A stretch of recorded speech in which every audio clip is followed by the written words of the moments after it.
প্রথমত অভিযোগটা যে এই রুমকে কেন্দ্র করে উঠেছে 549 নম্বর রুম, সেই রুমে জেমস ভাই ছিলেনই না। জেমস ভাইয়ের রুম নাম্বার হচ্ছে 345, আর আমি ছিলাম ওনার পাশে, মানে নিচের তলায় 246 নাম্বার রুমে।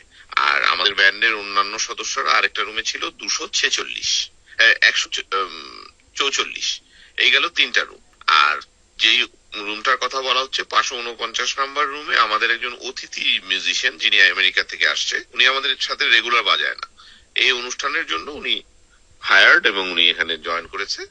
তো ওই রুমটা নিয়ে অভিযোগ উঠেছে যে অপরিষ্কার পরিচ্ছন্ন ভাবে এই করেছে। তো একজনের ব্যক্তিগত বিষয় তো আমি যে নাক গলাইতে পারি না, বা ওই বিষয়টা তো আমার উপরেও বর্তায় না, বা জেমস ভাইয়ের উপর তো নয়, কারণ আমরা তো ওই রুমেই ছিলাম না।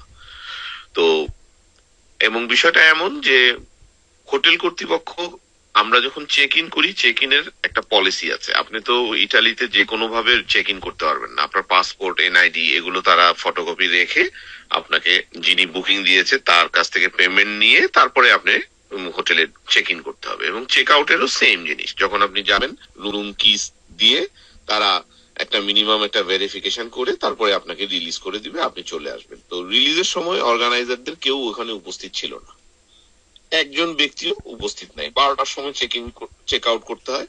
আমরা চেক আউট করে আমাদের ভক্তবৃন্দ এবং ওখানে আরো অন্যান্য অর্গানাইজাররা আমাদেরকে বিদায় জানানোর জন্য আসছে, ছবি তুলবে, জেমসের সাথে কথা বলবে, সবাইকে আসছে। তারা আমাদেরকে আমাদের পরবর্তী গন্তব্যে পৌঁছে দেয়। কিন্তু মূল আয়োজক যিনি, তাদের কেউ ওখানে উপস্থিত ছিল না। এরপরে 4-5 ঘন্টা পরে যখন আমরা ভেনিসে চলে আসছি, তখন তারা একটা মেসেজ এই মিডিয়ায় অপপ্রচার করতেছে যে এই হয়েছে সেই হয়েছে, 549 নম্বর কক্ষ এরকম নোংরা অবস্থায় পাওয়া গেছে। হোটেল কর্তৃপক্ষ নাকি তাদেরকে ইমেলের মাধ্যমে এইসব জানাইছে। তো আমরা যখন চেক আউট করলাম বা আমরা যখন তখন তো হোটেল কর্তৃপক্ষ আমাদেরকে কিছুই বললো না। আমাদের সমস্ত ডকুমেন্টস তো তাদের কাছে ছিল, তারা ইচ্ছা করলে আমাদেরকে আটকাইতে পারতো, আমাদের কাছ থেকে জরিমানা নিতে পারতো, অনেক কিছুই তাদের, ইটালি তো এটা আইন অনুযায়ী চলে। তো তখন কোনো কিছু করলো না। 4-5 ঘন্টা পরে আয়োজকরা এই অভিযোগ নিয়ে আসছে। আর অভিযোগটা যদি অভিযোগও করে যে এই রুমকে নিয়ে কেন্দ্র করে করছে, ওই রুমে তো জেমস ভাইও ছিলেন না এবং আমরাও ছিলাম না, আমাদের রেগুলার মেম্বার কেউ ছিল না। একজন অতিথি শিল্পী ওখানে ছিল, যিনি আমেরিকান, উনি ওই রুম ব্যবহার করেছেন এবং হয়তো একটু অপরিষ্কার পরিচ্ছন্ন ছিল। আর হোটেলের পলিসি যারা আছে যে আপনি যদি একটা চাদরে যদি একটা কালির দাগও ফেলেন, ওরা বাংলাদেশ যদি হয়, বাংলাদেশের মতো জায়গায় 200-500 টাকা এটা ক্লিন করার জন্য এটা একটা চার্জ করে। তো এইটাকে এমন বিগ ইস্যু বানানোর তো কোনো কিছু নেই, এটা একটা নর্মাল ঘটনা, এরকম হয়ই।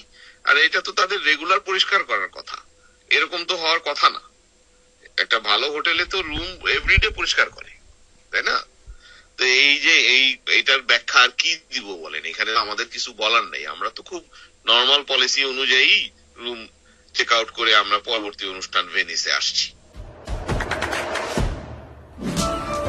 দেশে দেশে সবার সাথে দ্য নিউজ।